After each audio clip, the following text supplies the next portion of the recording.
Today's case is one dated from 2007, the disappearance of Andrew Gosden. Gosden was a teenager from the UK who vanished, seemingly without a trace. I think this case is really overlooked, and I've not found many people have covered this on YouTube either, so I'd like to try and raise more awareness on this case. If you're a fan of true crime, disappearances or the paranormal, feel free to subscribe and hit the notification bell to be up to date when videos are posted. With that being said, let's get into today's video. Andrew Paul Gosden was born on the 10th of July 1993 in Doncaster, South Yorkshire, England. Andrew lived with his parents Kevin and Glenys and his sister Charlotte at the time of his disappearance on the 14th of September 2007. Andrew was 14 at the time he vanished. The Gosden family lived in Bolby, a suburb of Doncaster. Both Andrew's parents were Anglican Christians, though they had decided not to christen their children as not to impose religion on them and let them decide for themselves. Described as a home bird who was not streetwise, Andrew was a gifted student with a 100% attendance record at school, the Macaulay Catholic High School. Andrew was a gifted mathematician. He was on the Young, Talented and Gifted programme, which was designed to enhance educational development of the top 5% of pupils. Teachers stated Andrew was destined for Cambridge, with expected A grades in his GCSE exams, which were coming up the year after. Andrew was a quiet, shy teenager who reportedly preferred his own company, though he did have a small like-minded group of friends. Andrew apparently did not socialise with these friends outside of school, however, and revealed little of his school life to his parents. On the 14th of September 2007, Andrew struggled to get up in time for school. His parents stated he seemed irritable that morning and struggled to wake up in time, something which was unusual as he was usually up and ready. Andrew also reportedly didn't usually get moody in situations, someone who was deep in character and didn't get worked up. Andrew left the house for the walk to school at 8:05 a.m. The local vicar, Reverend Alan Murray, was sitting on a bench in Westfield Park, claimed he saw Andrew walking to the bus stop, cutting through Westfield Park. Andrew did not take the bus to school that morning, however, diverting his route to a local garage to access a cash point. There he withdrew £200 from his bank account. The machine would only allow him to withdraw the money in £20 notes. Withdrawing the £200, this was nearly all the money in Andrew's bank account, total being $214.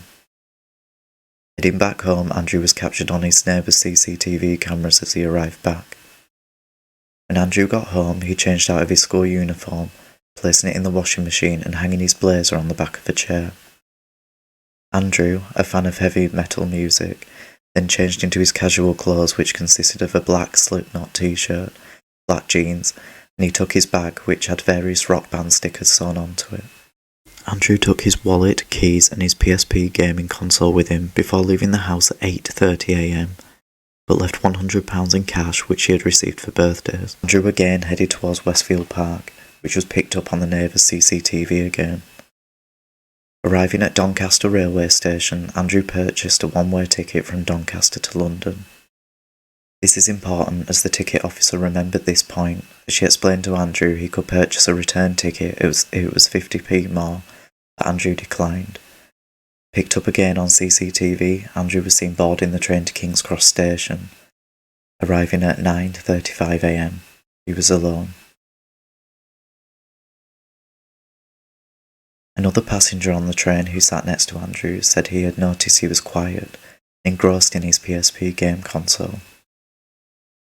Back in Doncaster, Andrew had failed to turn up for his morning classes at school. This was unusual and led to the school trying to contact Andrew's parents as to where he was. Unfortunately, the school dialed the wrong number and the message was never passed on to Andrew's parents. Andrew, meanwhile, arrived at King's Cross station at 11:20 a.m. Andrew was pictured leaving the station on CCTV. I will insert a photo here. This is the last recorded sighting of Andrew Gosden. That evening, Andrew's parents were home. His parents and a family friend sat down for dinner, but had not heard from Andrew all day, assuming he was in the family's converted cellar, playing video games or catching up on his homework in his bedroom. Upon discovering that Andrew wasn't at home, Andrew's parents assumed he was at a neighbour's house and had lost track of time. After ringing around, Kevin and Glenys Gosden learnt Andrew was not there, and he hadn't attended school that day either. At 7 p.m, the Gosdens called the police. Charlotte Gosden, Andrew's sister, spoke about the moment the family realised Andrew had disappeared. It was a complete panic. We initially thought something had happened on the way to school. When we found out he hadn't even been to school, even tried to go to school, that was more worrying. The Gosdens began a search of Andrew's usual route to school, as well as nearby areas, though nothing was uncovered. Within 3 hours of Gosden disappearing, missing posters were put up around the local area, in hopes of refreshing anybody's memory. That weekend, the police continued the search around the area of Andrew's home. Within a few days, the police managed to track down the ticket officer who had sold Andrew the ticket days before.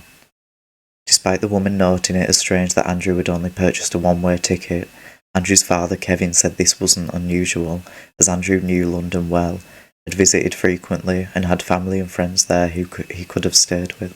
Theories began to circulate on why a 14-year-old introverted young man had travelled down to London alone, unless he was possibly meeting someone there. Speculation that Andrew had begun speaking to someone online circulated, although Andrew reportedly had no interest in social media or the internet. The only PC which was in the Gosdens' home was his sister Charlotte's, but Andrew did not have access to this. An investigation by police to see if Andrew had used his school's computers or the library turned up nothing, and they found no trace that Andrew had ever communicated with anybody online. Another possibility that Andrew had travelled down to London to a concert which was on. 30 Seconds to Mars were playing at the Brixton Academy, and Styx were performing at the Carling Academy.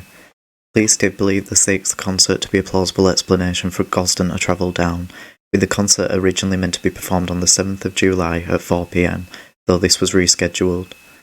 Again, this is just a theory, as there was no evidence to suggest Andrew ever liked these bands. Suggestions that Andrew could have also attended a signing of Finnish band Him at HMV store in London was also speculated. Kevin Gosden stated he thought that Andrew may have gone to do something in London and rather seek forgiveness rather than permission. I don't quite understand what his father meant by this, though one theory is that Andrew was struggling with his sexuality and was possibly gay. Kevin Gosden said he wondered if there was something Andrew was struggling with and felt he couldn't tell his family about it. Kevin Gosden has criticised the police investigation into Andrew's disappearance, saying numerous possible sightings of Andrew were not followed up. 1 year after Andrew disappeared, in November 2008, a man visited Leominster Police Station, located in Hereford, speaking to the police through the intercom speaker outside, saying he had information about Gosden's disappearance. This was at night, and the police station was only accessible via speaking into the intercom. By the time the police officer had arrived to let the man in, he had disappeared. Police appealed for a man to get in touch, although this didn't turn up anything. After Gosden's case, which featured on the BBC's The One Show, a man got in touch stating he'd possibly seen Andrew in Shrewsbury in November 2008, although this was never proved to be the same man who had turned up at Leominster Police Station. The following year, in September 2008, 2 years after Andrew disappeared, his family released age progression images to mark Andrew's 16th birthday. Kevin Gosden appealed to the gay community on answers about where his son was, urging the gay community to speak out if they knew anything about Andrew. Andrew's father said he and his family were very open and did not have a problem if Andrew was gay, and that they would support and love him unconditionally. In 2011, the Gosden family paid a private company to search the River Thames to try and locate Andrew. Although Andrew was not found, another body was discovered. Andrew's case was featured on the BBC show Panorama in 2016, with Andrew's parents hoping to raise awareness on Andrew's disappearance. This again did not reveal anything. 1 year later, in 2017, South Yorkshire Police stated they were launching a new appeal in hopes of finding Andrew. The tone of the police investigation indicated they believed Andrew to still be alive. In 2018, the Gosden family revealed they'd been contacted by somebody stating they had possibly communicated with somebody online, which they believed to be Andrew. A user with the username Andy Roo, which was Andrew's nickname, claimed he was in trouble as his boyfriend had left him and he needed £200 to cover the rent costs. They also stated they did not have a bank account as they had left home at the age of 14. Police investigated, but the user was never identified. Age progression images were released annually in 2018 and 2019 to try and jog the public's memory, but again nothing more was found. More recently, however, in 2021, South Yorkshire Police announced they had made arrests in relation to Andrew's case. The individuals arrested in connection with human and sex trafficking offences. However, both men were released, with enquiries still ongoing, stating that the evidence they had found could take from 6 months to 1 year to evaluate. Although this seems like a dead end yet again, this is good news in the case, with hopefully some answers to what happened to Andrew possibly surfacing in the next few months. Before I end this video, I would like to note some key features that may help identify Andrew. Andrew reportedly had a unique double ridge in his ear, which could help identify him. Andrew would be 28 years old now, 29 in July. I will attach some recent age progression photos of what Andrew may look like now. If anybody has any information on the disappearance of Andrew Gosden, please contact South Yorkshire Police. Even the smallest information could help in the case. I'd be interested to hear your thoughts and theories on today's case in the comments below. If you've enjoyed today's video, please like and subscribe to the channel for more content like this. I will be back soon with another video. Until next time, goodbye.